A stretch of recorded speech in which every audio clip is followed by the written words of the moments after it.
Hey there, welcome back to another video. This time around, it is my review of the 2006 crime drama film, The Departed. Now, before I get around to sharing more of my thoughts on this film, I would like to give a special shout out to Leon for requesting this review. And if there's another film, TV show, or topic that you would like to see me discuss in the future, feel free to donate to either my PayPal or to my Patreon. The link to both is in the video description down below, and I will try to get to your request as soon as I possibly can. Now, The Departed is one of those films that when it came out in 2006, it got a lot of accolades from critics, and it actually did fairly well financially. It wound up becoming the third highest grossing film in Martin Scorsese's filmography, and it also wound up earning a couple Oscar wins at that year's Oscars. It's also a film that has a lot of acclaim even to this day. It's a movie that's considered by multiple different people to not only be one of Scorsese's best, but for some, their personal pick for their favorite film that he has done. And it's also considered by a lot of different people to be one of the best films of the entire decade of the 2000s, as well as one of the best crime dramas. All of that being said, I just got to be honest here. I just thought this was a good movie. I thought this was a really good film for the most part, but I didn't think it was great, and I did not think that it was a masterpiece. I know there's a lot of people who feel that way about this. I'm not one of them. I think in large part it has to do with the fact that the plot itself is something that really wasn't that different or unique. And it didn't do anything that different compared to some of the other movies that have dealt with this same kind of plot line, where you have two different people who are on the inside competing with one another. And the mob aspect of it was also kind of been there, done that compared to other films in the genre, and kind of weak. Like, if you compare the mob aspect of this to something like Casino or Goodfellas, either of those films are considerably better when it comes to that aspect of it. And when it comes to the undercover cop stuff, like, you've seen other films that have done this undercover cop thing about some guy just out of the academy who's then put into a situation where now he's gone undercover and he's under all this pressure, and there's all this tension in terms of him not trying to blow his cover, and you have these other people that are trying to find out who he is. But the only added difference is that there's another guy who's also on the inside, but he works for the mob. That's really the only difference here. Like, he's on the inside in terms of he works for this agency that's trying to nab this mob boss, and he happens to be in the pocket of the mob boss. So there's a lot of stuff about corruption in the police department, and there's a lot of other films that have done the corruption in the police department angle in a much more compelling fashion, like Copland or Prince of the City by Sidney Lumet. So it's just one of those movies where plot wise and also performance wise with some performers, it just isn't really as mind blowing or as magnificent to me as it is for other people. I still like it. Don't get me wrong. This is not a rant. I still like the film. I still think it's a good movie. And I would recommend it for anyone who's a fan of crime drama films. But I just feel that there are other films in the genre that are better that I like more. It's directed by Martin Scorsese, and I think he did a really solid job with this. This is another instance of Scorsese at his best. Just a really fine example of filmmaking. Like, he's a fantastic filmmaker, and The Departed is no exception to that. When it comes to his exemplary usage of different camera techniques like pans and zooms and different kinds of camera angles and a lot of different measured and just very finely tuned shots that are supposed to evoke a certain emotion or a certain reaction or a certain amount of atmosphere or mood. Great usage of shadow and light, to continue to really emphasize the emotion or the mood of a scene, and just an absolute tour de force when it comes to working with his cast and getting all kinds of just brilliant and great and strong and genuinely authentic performances, at least by most of the cast members. And all in all, yeah, it's a well directed film, and Scorsese is in rare form here. I think he's done films visually that are a little bit more stimulating in his career.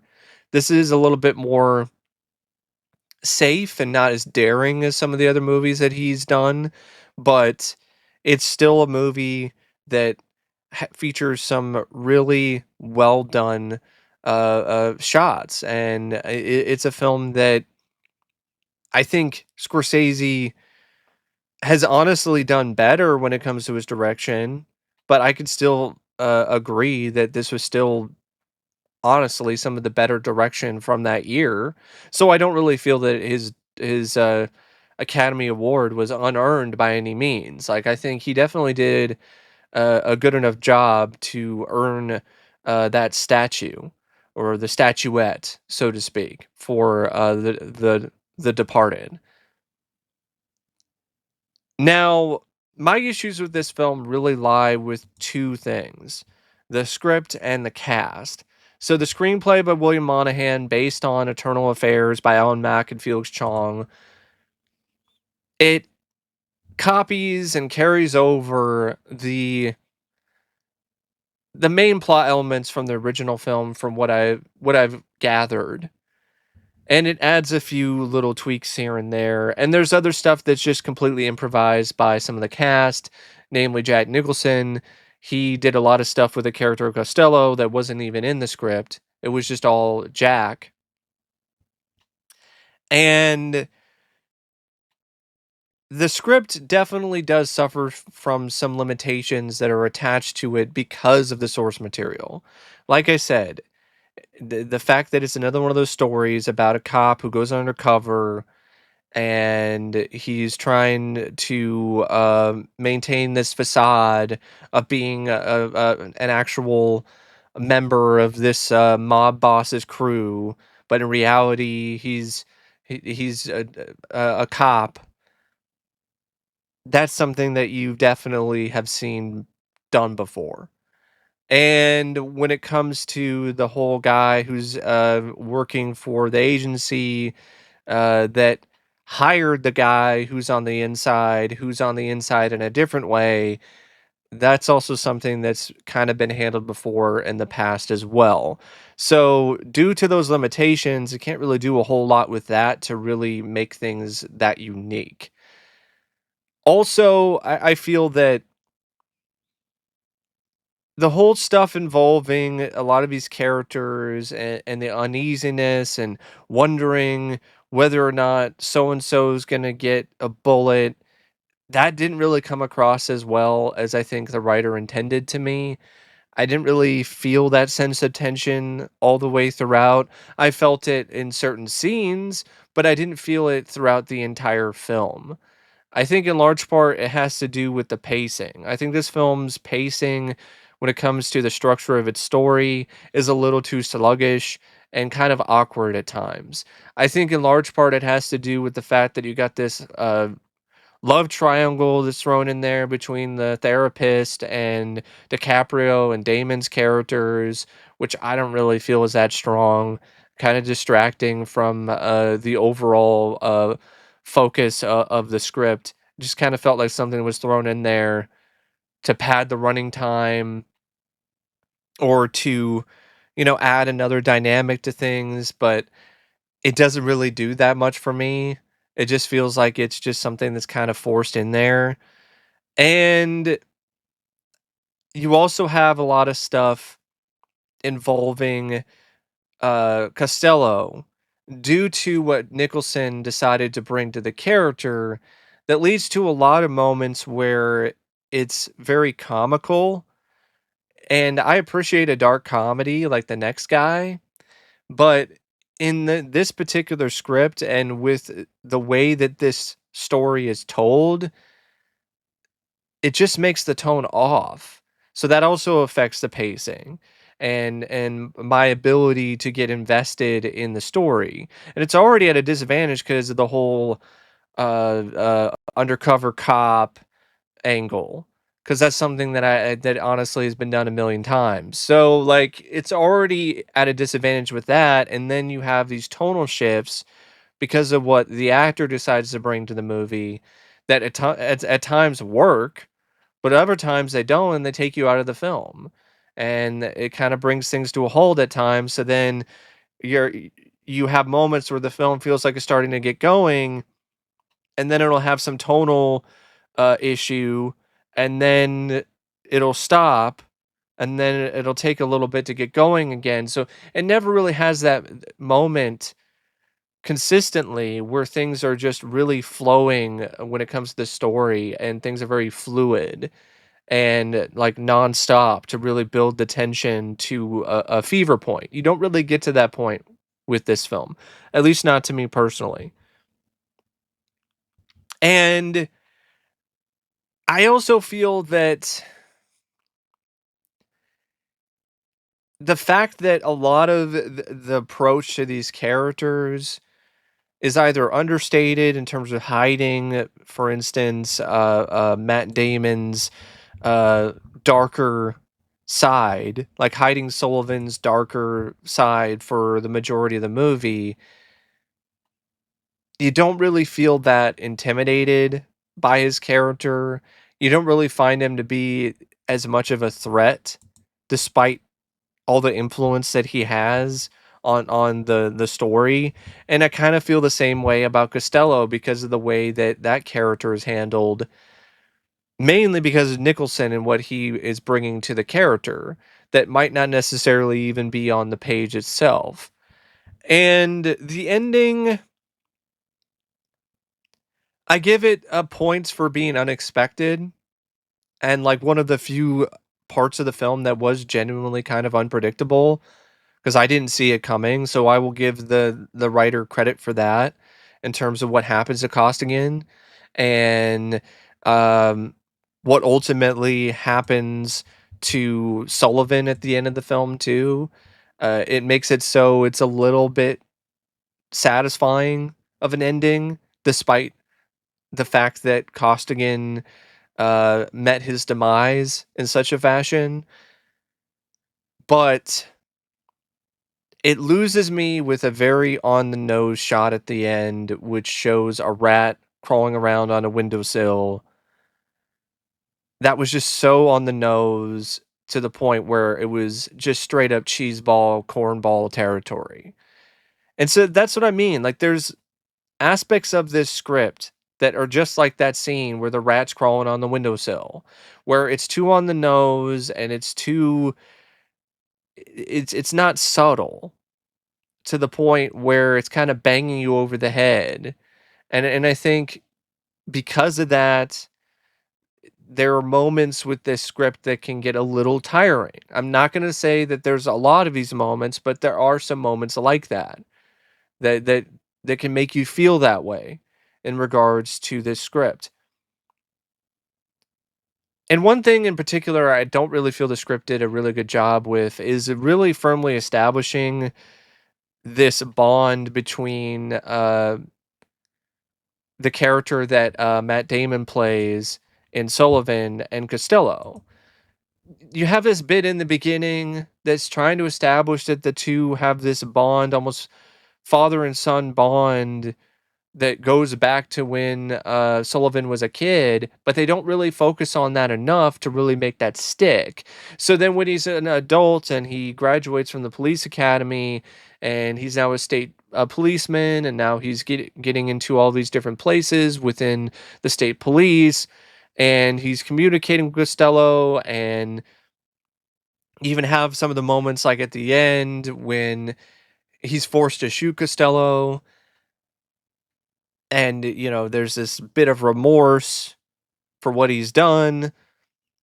The script didn't really do the best job in terms of really strengthening that bond.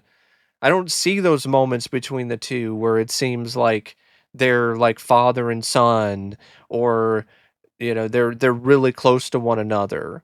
And I guess maybe that's the intent, but I think even if that is the case, it just kind of weakens that whole connection between the two. I know what they're trying to do because I know there's a whole bit with Costigan where he says, "Oh, he trusted me more than you," but maybe a few more moments where Costello is at the very least manipulating Sullivan. Maybe that could have made that whole dynamic stronger.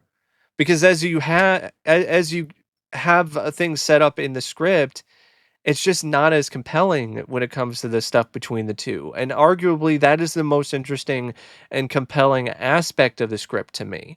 It's not Costigan and him being forced to do all this stuff, and him being in a nonstop panic attack basically because he's doing all these jobs for the mob and for Costello, and he's trying not to blow his cover and any of that.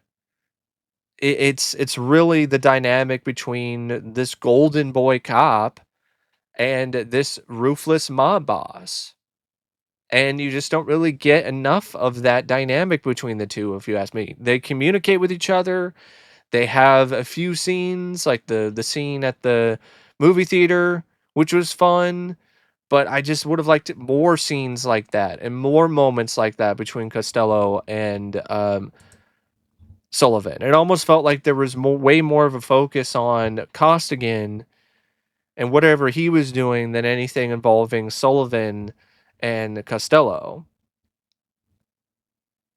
And I guess part of me does understand and get why that's the case, but I just I just personally felt that the Sullivan Costello dynamic was a lot more promising and had a lot more to it that could have made it a lot more captivating, compelling overall.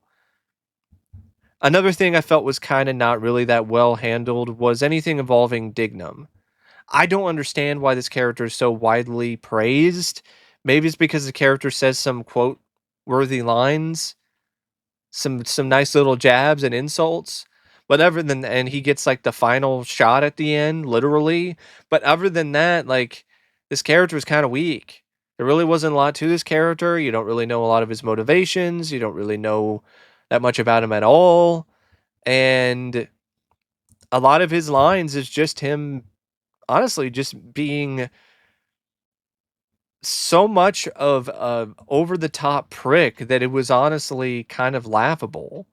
That's another aspect of the tone that just seems off. Anytime it cuts to a scene with him and he's calling DiCaprio a C word, and you have all this other stuff involving his character and his bravado and his loud mouth, it just came across like it was transplanted from a completely different film.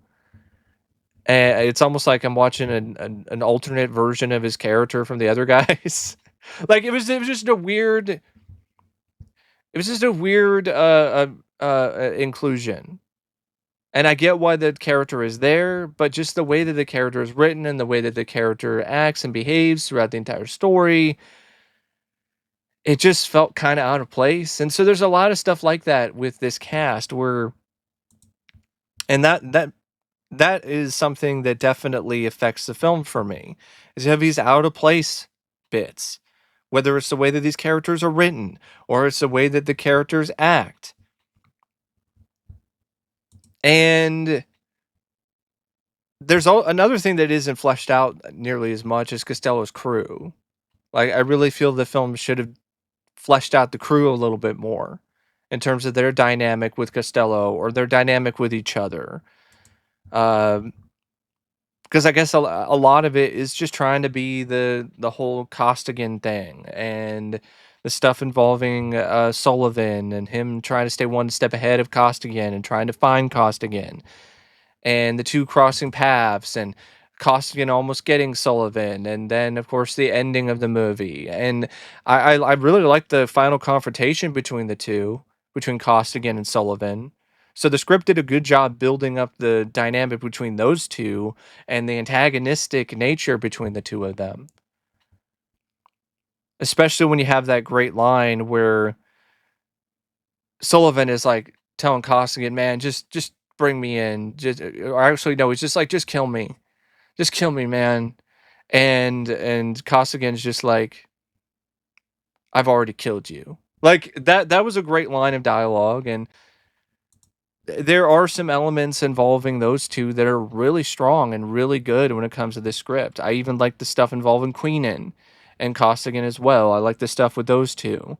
So, and I think that there was something that could have been there with Trooper Brown and Costigan, but they don't really flesh that out a lot either. He's there at the academy, then he's kind of here and there as a part of Sullivan's team, then is involved with the ending of the movie where he's on the roof of the warehouse, but or the building. But other than that, there's really not a lot with that character. There's even the stuff with Captain George Ellerby. Even that character, I think, could have been fleshed out a little bit more. You get more runtime with the therapist than you do with these other characters, with Ellerby or Dignam or Trooper Brown or some of these other members of Sullivan's team or other members of Costello's gang. Like, and I didn't really find the therapist character to be that interesting or that compelling or that engaging or that good. So it's just one of those things where I think if you really get into the therapist character, then I think maybe some of that stuff will work better for you. But I thought that was some of the more boring aspects of this script. And I was just like, why do we keep going back to this therapist and this love triangle? Why can't we just go back to learning more about Costello, learning more about his gang, learning more about his operation, learning more about the other people who work for, the police department, who are on this case. Um, why do we have to focus so much on this love triangle? I don't really care. I don't really care about the love triangle. So, I mean, that's just my thoughts on the script. It's still a good screenplay, don't get me wrong, but I don't think it's a great script. I don't. Because of its tonal issues and because of its focus on certain things that I feel it would have been better off focusing on different elements entirely. And because it doesn't really strengthen the bond or the connection between certain key characters enough. Now, the cast, I think for the most part, it's a really good cast, but I think even the cast could have been a bit better. In fact, the original proposed cast, I think, is a lot of ways a lot better to me.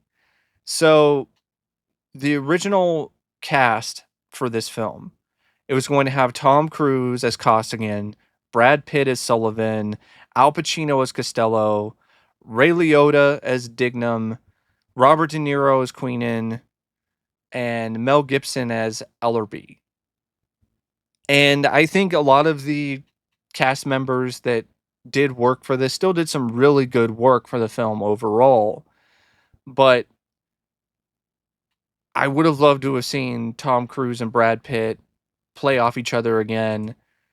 I would have loved to have seen Al Pacino play off the two of them. Ray Liotta coming back and doing another film with Scorsese would have been really cool to see. De Niro. Uh, I mean, Martin Sheen did a really great job, but I mean, De Niro just has a completely different gravitas and just aura about him that would have just made things even better. And Gibson as Alec Baldwin's character, that would have been a lot of fun, especially to see Gibson work with Scorsese. So I don't even know if he worked with Scorsese before. Maybe he did, but I'm not 100% sure about that. And Alec Baldwin, like, honestly, I think Gibson would have been better because Alec Baldwin, I don't think he's bad in this, but is not the most convincing, to say the least. It's almost like he's doing his proto Donald Trump impression when it comes to his accent and his character, Captain George Ellerby. And yeah, I think that would have been a better cast, but that's just me personally. I know people disagree. Because DiCaprio, I know he approached this character as if he was in a 24-hour panic attack, Costigan, and at times that does come across rather strongly. And I think there are moments with this performance where it's actually pretty good. But there's other points with DiCaprio where you can kind of tell that this is still very early in his career when it comes to him trying to branch out and be a more serious actor. So he hasn't completely fine tuned things yet. So there are some moments where he just gets kind of blown off the screen by some of the bigger stars. I don't think that would have happened with Tom Cruise. And Matt Damon, I liked Matt Damon. I thought he did a good job as well. But Brad Pitt, at that point in his career, like I think he definitely would have done a much better job being more intimidating and also providing some aspects of that character that would make you kind of root for him, despite the fact that he's dirty. Where Damon didn't really provide that to me. Um, and Jack Nicholson is fun in this, but I think Al Pacino would have been better because Al Pacino, I think he would have done a performance that was a lot more measured and subtle. Like there would have been moments where his character would have exploded with some intensity, but then there would have been a lot of other moments where it's a more laid back. And I think that would have made the character ultimately a lot more compelling and a lot more real. Nicholson was having fun with the role, and there are moments where his performance is definitely one of the highlights of the film, but there's other moments where he's just being Jack, and he's got the whole Jack mannerisms and the whole stuff that Jack does when Jack is being Jack, and it kind of takes you out of the film a little bit. You're no longer seeing Jack Nicholson play Costello. You're seeing Jack Nicholson be Jack Nicholson. And I think Al Pacino could have done a lot with this character where he would just become the character, and it wouldn't necessarily be him being Al Pacino and being over the top. Hopefully, I don't know. Who knows? Like at this point in his career, he was kind of hit or miss. But I really would have loved to have seen Pacino because of the fact that this was going to be his first time working with Scorsese. And if you look at what he did after this or around this time, it's not good. He was in a serious career slump, honestly, after he passed on this film. Because if you look at his career, his filmography, 88 Minutes, Merchant of Venice, Two for the Money. Like, I think he would have been a lot better off taking the role in The Departed. And Mark Wahlberg gets a lot of praise, but in all honesty, he's not even remotely close to being as good of an actor as Ray Liotta. And I think Ray Liotta would have honestly played the role with the same intensity, but the intensity wouldn't have come across as comedic. It would have come across as like genuinely intense. I think that definitely would have benefited that character. And so yeah, I feel that that would have ultimately been a much better cast. But the cast as it is still pretty good. Pretty good is honestly uh, not giving it enough credit. It's still pretty great because I still feel that Damon and DiCaprio did really good jobs with their characters in terms of the different nuances and the different layers involving those characters. Jack Nicholson, I think at times he's a bit too Jack, but other times it's something that works. The moments that he added to the movie that he improved, like She Fell Funny, that was all Jack Nicholson. That wasn't in the script. So I think Nicholson playing this unhinged mob boss who was like nonchalantly throwing around Ziploc bags with severed hands is something that definitely makes this character stand out more from your typical mob boss. So maybe that's something that Pacino wouldn't necessarily brought to the role, but I think you could have still had elements like that, and it still would have been just as effective. I mean, that's probably in the script, so I think Pacino would still pull that off. But Nicholson, he did make it his own in a way that made it fun. You could tell that he was having a ball playing this villainous, just evil character, but at the same time, there were moments where he's chewing the scenery a bit too much, and it kind of takes you out of the film at times. Mark Wahlberg, I don't know why he got an Oscar nod for this. This is not an Oscar worthy performance by any means whatsoever. Like I said earlier, it's almost like he's playing the same character from the other guys. I don't understand why this is an Oscar worthy performance. It's not even really that impressive to me at all. Like he just had a thick Boston accent and said some insults, fired a gun at the end, made a stern face. That's it. Like there's really nothing to this performance at all. Martin Sheen was good. I definitely think it's one of his better roles when it comes to the latter half of his career. I mean, it's definitely a lot better than anything he was doing in Spawn. That's for sure. I really like Ray Winstone as Frenchie. I thought out of all of the actors who played members of Costello's gang, he was definitely the one that stood out the most. Had a good amount of charisma, charm, and personality, and also definitely was a very believable heavy. Vera Farmiga as Madden. I like this actress. I don't think this is one of her best performances. Her accent like came and went. I don't know what kind of accent she was trying to do. I didn't really feel that she had that much romantic chemistry with either Matt Damon or DiCaprio. That's just me personally. And I do feel that she's like one of the biggest instances of a miscasting in regards to this movie.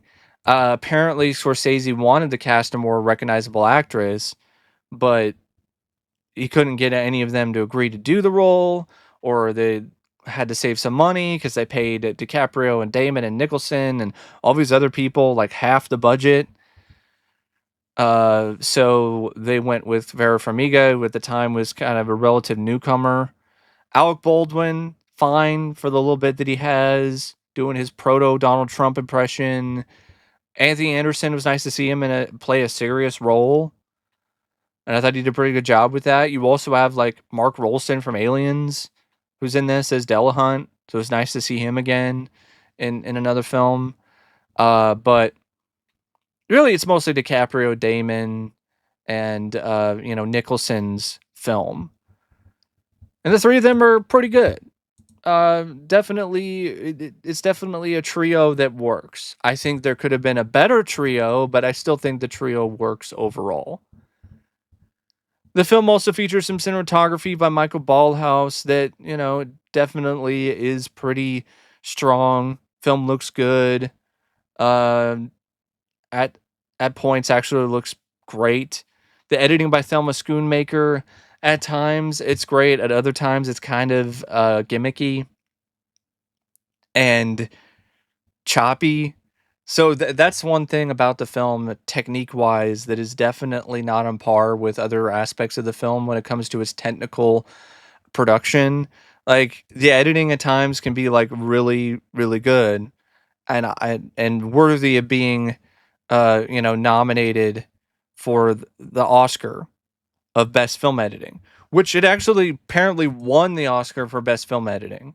I don't think it deserved that because there's moments where you can tell that this is a bit too choppy and the editing is kind of gimmicky in terms of how a shot transitions from one scene to the next.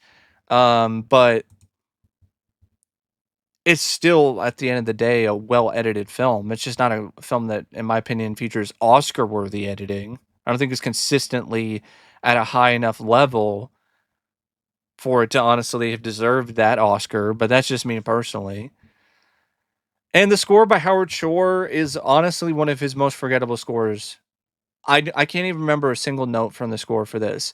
I read that Shore's intent was to try to make it like competing, like the score has different elements of the composition that's competing with one another.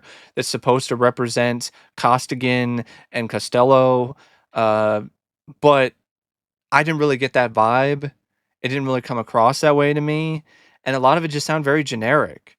And I was kind of surprised that this was a score by Howard Shore, who's really known for creating some very powerful, memorable, emotional pieces and scores overall, and I just didn't really get a sense of any of that with this movie when it comes to the score.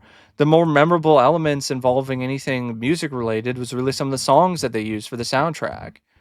And like Comfortably Numb by Roger Waters. Um,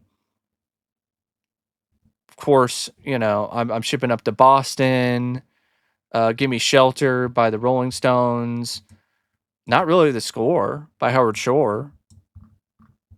And the movie's like 151 minutes, and in honesty, it does have some pacing problems. Because, like I said, I was never really that into the love triangle, so whenever it went back to that, it lost me.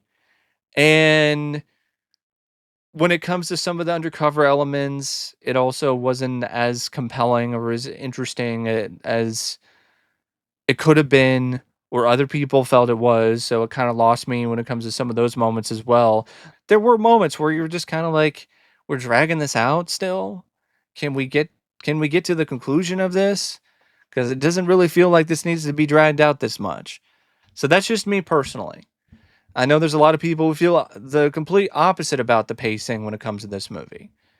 But anyway, I don't really know what else to say about the film except thanks for watching my review. And until next time, I'll see you later. See ya.